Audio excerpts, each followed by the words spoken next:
Start అయినా రాజకీయాల గురించి ప్రస్తావించడం అనేది చాలా సంవత్సరాల తర్వాత మళ్ళీ ఇదిగో ఇప్పుడే జరుగుతుంది. దానికి ప్రధానమైన కారణం తమ్ముడు పవన్ కళ్యాణ్, అలాగే చంద్రబాబు నాయుడు గారు తెలుగుదేశం నుంచి బీజేపీ నాయకత్వం వీళ్ళందరూ ఒక కూటమిగా ఏర్పడ్డారు. అది చాలా సంతోషం, మంచి పరిణామం. ఈ సందర్భంగా మరీ ముఖ్యంగా ఈ రోజున నేను ఇట్లాగా మాట్లాడడానికి ప్రధానమైన కారణం నా మిత్రుడు, చిరకాల మిత్రుడు సీఎం రమేష్, అట్లాగే పంచగల్ రమేష్ రాజకీయంగా అరంగేట్రం చేసింది నా బ్లెస్సింగ్స్ తోటి. అది తను ఆ రోజు నుంచి ఈ రోజు వరకు కూడాను ఎక్కడున్నా నా దీంట్లోనే ఉంటుంటాడు.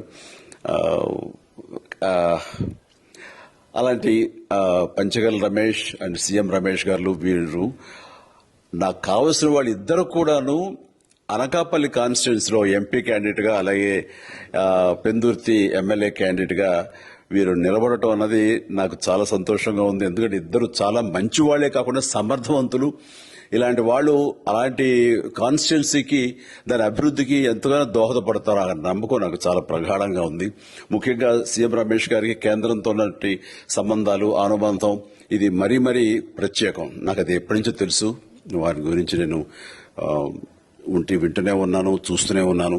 అండ్ ముఖ్యంగా ఆ కాన్స్టిట్యున్సీ, అనకాపల్లి కాన్స్టిట్యున్సీ అభివృద్ధికి ఈయన పరిచయాలు, కేంద్రంతో ఈయనకున్న సత్సంబంధాలు ఎంతో ఉపయోగపడతాయి. తద్వారా రమేష్ అలాగే మిగతా ఎమ్మెల్యేలు అందరూ కూడా ఎవరైతే అభివృద్ధి చేయాలి ఆయా ఎమ్మెల్యే నియోజకవర్గాలు అనుకున్నారో అవన్నీ కూడా సజావుగా సాగిపోతాయంటానికి దాని వెనకాల సీఎం గారి కృషి డెఫినెట్ గా ఉంటుందంటే ఎలాంటి సందేహం లేదు. అండ్ వీరి నాయకత్వంలో మిగతా వాళ్ళ ఎమ్మెల్యేలు అందరూ కూడాను కలిసికట్టుగా అనకాపల్లి అభివృద్ధికి ఎంతగానో దోహదపడతారు అండ్ రిజల్ట్ చూపిస్తారన్న ప్రగాఢ విశ్వాసం ఉంది. కాబట్టి వీళ్ళిద్దరి గురించి ఈరోజు ప్రస్తావిస్తున్నాను.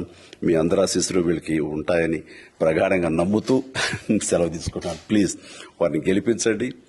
అనకాపల్లి నియోజకవర్గం యొక్క అభివృద్ధిని మనందరం చూస్తాం.